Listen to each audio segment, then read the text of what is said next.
Speaking of money, we've been hearing with the state budget that a lot of money is being thrown into childcare in our schools, but I'm really interested to find out what that actually means. And Professor John Fischetti, hello, welcome back. Good morning, Sarah. Looking dapper again in the suit and tie, always look fabulous. Now, John, tell me, where is the money actually going? Is it to early childhood or childcare, and what is the difference, I guess? So it's a big time for education. The Premier of New South Wales and the Education Minister are rolling out a bunch of schemes, I think getting us all warmed up for the next election, if you haven't gotten tired of the federal one. We're heading toward a state one, and really positioning a lot of dollars for education as one of the fixes for a lot of what ails New South Wales in this post-pandemic, whatever we're calling today's environment. Yeah. The big one from last week was this notion of really increasing the funding for families to be able to afford early childhood, basically child care from 0 to 5. Which is a big problem. We hear it all the time. So expensive on a daily basis, a weekly basis. You almost can't afford to work. And a lot of families are weighing that. You can't afford a car if you have to go to work. And so wouldn't it be great? And the most progressive countries in the world, and you've heard me say this on 2NUR before, if we were really serious about education, we'd start with our young ones, 0 to 5. We'd fully fund high quality early childhood education. So the Premier and the Minister have started that journey, but they're calling it child care. Now, child care is different. You don't need the qualifications for teaching. Is that correct? So child care would be basically minimum wage, low-end employment. Mostly you could think of the equivalent of babysitting, which you don't want your house to burn down or your child to be hurt, so you hire somebody you trust. But anyone in those roles would not necessarily be qualified to understand the curriculum for early childhood, which is pretty sophisticated. How do you help babies start to gain their perception, their coordination, their agility, their personality, as well as those early notions of being able to see the world and on into those early numeracy and literacy aspects, which happen in the years 3, 4, and 5. The first 1,000 days of life, 100 billion neurons, 15,000 new ones a day. Picture a baby who's just sort of sitting there all day waiting for mom, or one that's being stimulated using all the best ideas and with the love and care that everyone will get anyway. I'm sure it'll be all good. So they've got this going, and it's so exciting, except the part that's high quality makes me worried.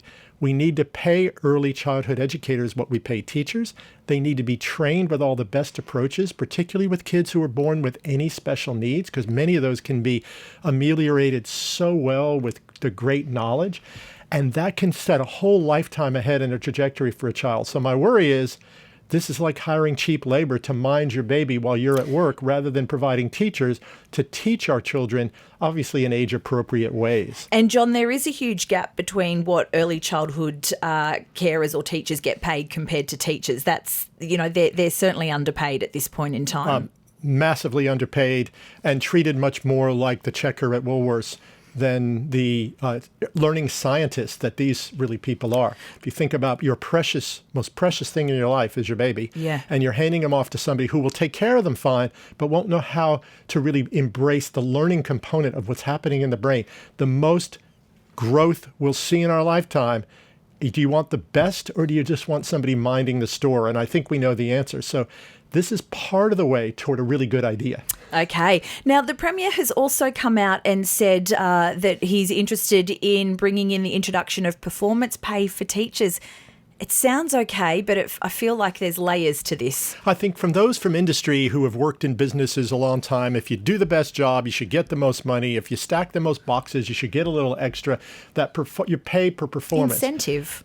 Do we pay our doctors differently based on their wellness of their patients? You and I might actually go to a doctor who has more sick patients because they might be a specialist in a very chronic disease.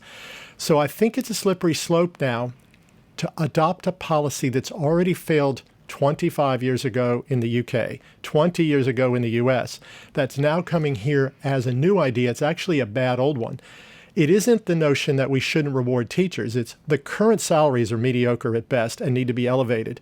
Let's start there. And then we do need to make sure any teacher who's weak is weeded out. However, the notion of deciding how we pay them for performance is usually based on test scores, and it will reward those teachers who teach in schools that have compliant children and growth they can accomplish, and disincentivize teaching in complex situations with students with special needs, teaching in rural and remote areas, or in difficult situations where the community is just having a rough go. Which would make the vulnerable more vulnerable because you wouldn't be getting the best teachers. And it disincentivizes also working with our top students, because the goal is to raise our kids up in basic literacy and numeracy. But what if you already are? But there's no incentive to do that. I'm not going to get extra for that. So actually the losers of this could be the kids going really well who there's no incentive. So I've worked in school systems where they said, work with those kids who have a chance to do a little bit better on the test. Let's forget our top students and our bottom students, because one is great and the other's hopeless. We don't need that, and it's already failed. We don't need more evidence. So that's one of those that sounds really good, and a conservative government probably likes that mantra, but actually it's a failed policy, and you're going to see the teachers' union and many others just totally object to this. Okay, we'll watch that space. And John, lastly, the plan to revamp school hours. Thoughts on this one? So a lot of this is being able to use the school day differently, to be able to be open early and late to honor working parents. There's a lot of merit in this idea because, the notion of a parent being only needing to work from 9 to 3 is obsolete. You yourself know you can work early and late. Yeah. There's a lot of industries so what if the early day care that is often provided by third-party providers and after school is lumped into the day? And we also thought about using the school week differently. There's actually experiments around the world where schools have gone to a 4-day week. There you go. Well, there you go. That would be an interesting concept. Yeah, where kids still go the 5th day, but they do extra activities on that day. So it helps teachers have a more balanced lifestyle. Some interesting times ahead, and we certainly will watch this space and catch up with you again in a fortnight. Professor John Fischetti, thank you Thanks, for your Sarah. time. 2NURFM, a broadcast service of the University of Newcastle.